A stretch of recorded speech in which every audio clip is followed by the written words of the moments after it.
જો આ નાના છોકરાઓ માટે બસ ની જગ્યા છે, જે ત્યાં આપણે ફરવા જવાનું છે, ગાર્ડન છે. તો આપણે હવે આપણાની અંદર જવાનું છે. પેલું છે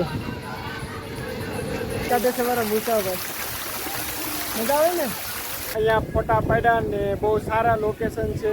હેલો મિત્રો, કેમ છો? તો બધાને મારા જય માતાજી. તો અમારી સાથે પ્રિન્સભાઈ અને મુસાભાઈ એ બે અમારી સાથે છે અને અમે લોકો ગાર્ડનમાં ફરવા આવ્યા છીએ. અને ગાર્ડનનું નામ છે ફ્લાવર ગાર્ડન અને આ ગાર્ડન ડિંડોલીની અંદર આવેલું છે. અને આપણી સામે ગેટ છે અને પછી આપણે ગેટની અંદર જાશું એટલે આપને ખબર પડશે કે અંદર શું શું બધું જોવા લાયક છે. તો બ્લોગમાં તમે નવા હોય તો લાઈક શેર અને સબસ્ક્રાઈબ કરી દેજો અને બ્લોગની અંદર તમે કન્ટિન્યુ બનાવી દેજો. તો આપણે હવે ગેટની અંદર આવી ગયા છીએ અને ગેટે આપણે ટિકિટ બતાવવાની હોય છે અને એક વ્યક્તિના 23 રૂપિયા લે છે આ ગાર્ડનની અંદર. હવે આપણે જોઈ કે ગાર્ડનમાં આપણે શું શું બધું જોવા મળે છે. તો ગાર્ડનની અંદર આવતા પહેલાં તમને લોકેશન બતાવું કે અહીંયા કેવું કેવું છે એ બધું. આ રીતનું ગાર્ડન છે બધું અહીંયા. અને નાના છોકરાઓ માટે બસ ને રેલગાડી ને એવું બધું મૂક્યું છે. તો આપણે એ બાજુ જઈને તમને લોકોને હું બતાવું. જો આ નાના છોકરાઓ માટે બસ મૂકેલી છે અહીંયા. ને બીજું આપને અહીંયા રેલગાડી જોવા મળી છે નાના છોકરાઓ માટે. આ ગાર્ડન બહુ સારું છે અને આખું ફૂલોથી ભરેલું છે. એટલે આ ગાર્ડનનું નામ છે ને ફ્લાવર ગાર્ડન રાખવામાં નામ આવેલું છે અને બહુ સારું છે. એટલે તમે લોકો અહીંયા ફરવા આવજો નાના છોકરાઓને લઈ. અને તમને ટ્રેન અને બસને બતાવી અને એને બેસવાના 50 રૂપિયા લે છે. અને હવે આપણે થોડાક ગાર્ડનની આગળ આવ્યા છે એટલે હવે તમને થોડુંક લોકેશન બતાવું કે અહીંયાથી કેવું દેખાય છે ગાર્ડન. જો આ જગ્યા ઉપરથી આવ્યો ને તો ગાર્ડન આવું આ રીતથી કંઈક દેખાય છે આ જગ્યા ઉપરથી. ગાર્ડન તો બહુ મોટું બધું છે. હજી આગળ જાશું એટલે ત્યાંથી આપણે જોઈ કે હજી ત્યાં શું શું બધું આપને જોવા મળે છે એ પણ હું તમને બતાવીશ. એટલે બ્લોગની અંદર તમે કન્ટિન્યુ બના રહેજો. તો આપને એક મોરલો જોવા મળ્યો છે ગાર્ડનની અંદર. હું તમને મોરલો બતાવવા જાઉં છું કે કેવો મોરલો છે તમે કહેજો. આ મોરલો છે ગાર્ડનની અંદર, પણ મોરલાની હાલત કંઈક થોડીક અલગ થઈ ગઈ છે. બરોબર અત્યારે છે નહીં, હાવ સુકાઈ ગયો છે મોરલો હોતો. તો આ ગાર્ડનમાં મજા આવે એવું છે ને ફરવા જેવું છે. હજી આપણે આ વચ્ચેની જગ્યા છે જે ત્યાં આપણે ફરવા જવાનું છે. ત્યાં પાણીના ફુવારા એવું બધું ગોઠવ્યું છે. આપણે એ બાજુ નજીક જાશું એટલે તમને લોકોને હું બતાવી કે ત્યાંનું લોકેશન કેવું દેખાય છે. એ મારી પાછળ વ્લોગ ઉતારે છે મારા દોસ્તાર બે. આ સાઈડ ઉપર છે ને વચ્ચે ટેકરા કરેલા છે ને બધા લોકો ત્યાં બેઠા છે. તો આ જગ્યા ઉપર તમને બતાવું. છેલ્લે સુધી દેખાય ને ત્યાં સુધી બધા ટેકરા કરેલા છે. અને ગાર્ડન બહુ સારું છે અને ફરવા જેવું છે. એટલે બહુ મજા આવે છે ગાર્ડનની અંદર. આપણે ખેતરમાં કેમ નીંદતા હોય એમાં ગાર્ડનની અંદર પણ નીંદવાનું કામ બધું ચાલુ છે. તમે જોઈ શકો છો બધા મિત્રો મારા. આપણે ખેતરમાં વધારે ખડ થઈ જાય તો આપણે દાળિયા કરી લઈએ છીએ, વધારે ખડ બધું આપણે કાઢી લઈએ છીએ જે થયું હોય. ગાર્ડનની અંદર એવું છે કે ખડ બધું વધી ગયું છે ને તો અહીંયા બધું નીંદી નાખ્યું છે. આપણી સામે ભૂલભુલૈયા ગાર્ડન છે. તો આપણે હવે એની અંદર જઈએ કે ભૂલભુલૈયા કેવું છે એ. તો તમે કન્ટિન્યુ બ્લોગમાં જોડાયેલા રહેજો. જોઈએ કે આપણે કંઈ અટવાઈએ છીએ કે નથી અંદર અટવાતા. એ આપણે જવાનું છે આની અંદર. જોઈએ આમાં ક્યાંક આપણે અંદર સુધી પૂગી છીએ કે નથી પૂગતા. હવે હાલ્યા જાય છે એમને ક્યાંક અટવાઈ છે કે નહીં એમ. નકા શોર્ટકટ રસ્તો અપનાવવો પડશે.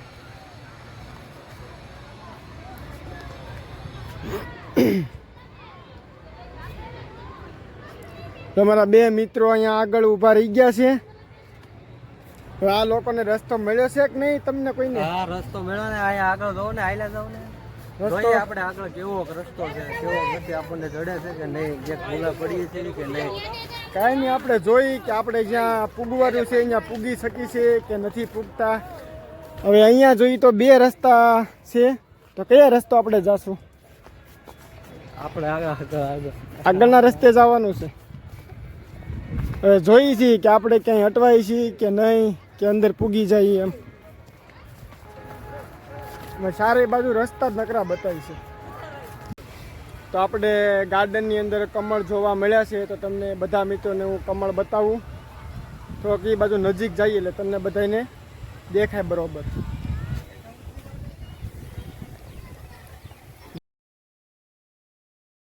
ત્યાંથી માંડીને આ છેલ્લા સુધી કમળ છે. અને હજી આપણે આગળ જઈએ કે હજી આપને હું બધું જોવા મળે છે. કે ગાર્ડન છે ને બહુ મોટું ગાર્ડન છે. એમાં મુસાભાઈ ફોટા પાડે છે ને પ્રિન્સભાઈ ફોન લઈને ઊભા છે. તો ગાર્ડન બહુ મોટું છે ને અમે લોકો ચાલીને થાકી ગયા છીએ. અને આપણે જે વચ્ચે જે એરિયો છે ને એ હું તમને બતાવું. આપણે ઠેઠ અંદર જવાનું છે. પાણીના ફુવારા ને એવું બધું ગોઠવેલું છે. અને લોકેશન અંદર વચ્ચે જે છે એ પણ બહુ સારું છે. તમે બ્લોકની અંદર કન્ટિન્યુ બન્યા રહેજો.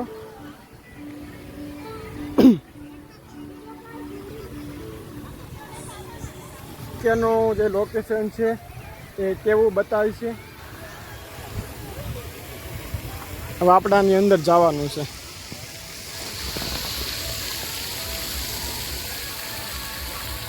આ બાજુ પાણીના ફુવારા ને એવું મૂકેલું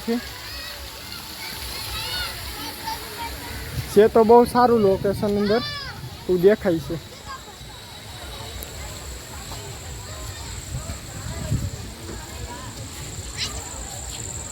અંદર આવું લોકેશન દેખાય બહુ સારું છે.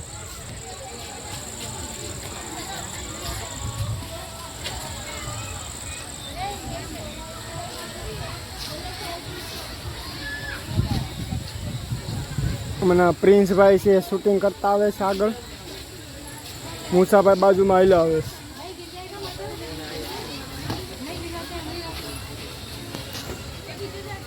તો તમને બધા મિત્રોને કેવું લાગ્યું આ લોકેશન તો તમે કોમેન્ટમાં કહેજો.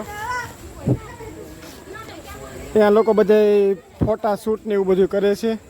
અને અત્યારે આમાં પાણી ભરેલું હોય પણ ત્યાંમાં પાણી ભરેલું નથી આ જગ્યા ઉપર.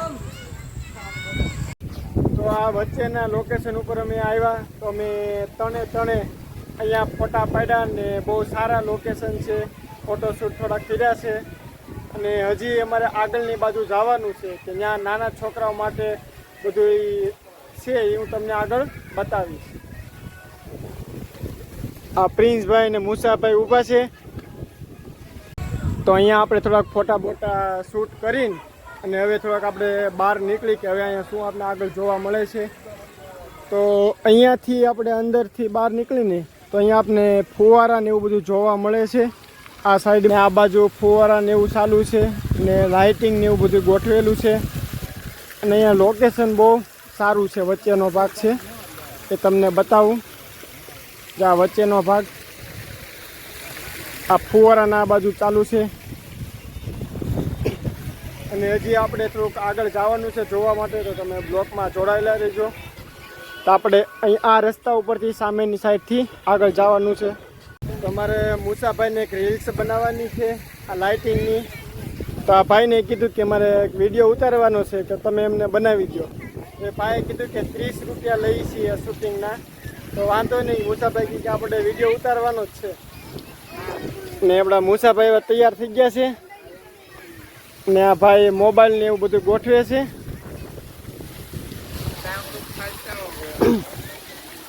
મુસાભાઈ રેડી થઈ ગયા છે વિડીયો ઉતારવા માટે.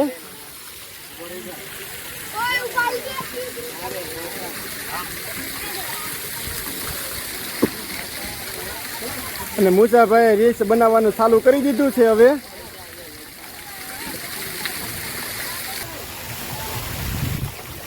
એનો ટેન્ડ જ જાય કે મુસાભાઈની મોજ કાંઈક અલગ જ છે હો. હવે દાંત કાઢે છે મારા મુસાભાઈ. મજા આવે ને?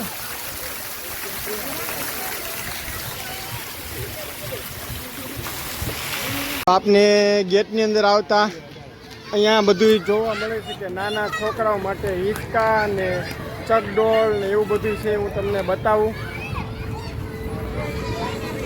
જો અહીંયા હિંચકા ને એવું બધું છે. અને આ સાઈડમાં નાના છોકરાઓ માટે લસરપટ્ટી એવું બધું મૂકેલું છે.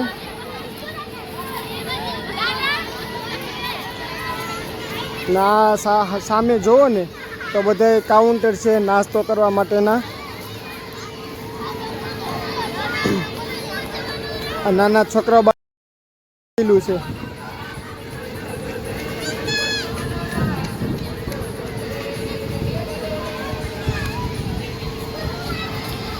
આ છે ચકડોળ.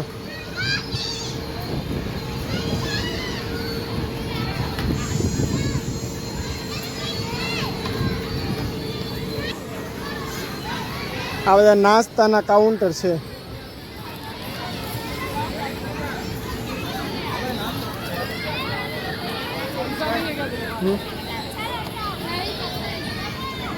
ગેટની બહાર આવ્યા તો અહીંયા નાના છોકરાઓ માટેનું બધે રમકડા છે. સસલા અને દડા ને એવું બધું મૂકેલું છે. અને સામે ઠંડુ ને એવું બધું છે. અને અંદર અમે ફર્યા. અમને ફરવાની બહુ મજા આવી ગઈ. આ બ્લોગ હવે અહીંયા જ પૂરો થાય છે. અને અમારી ચેનલમાં તમે નવા હોય તો લાઈક, શેર અને સબસ્ક્રાઈબ કરવાનું ભૂલતા નહીં.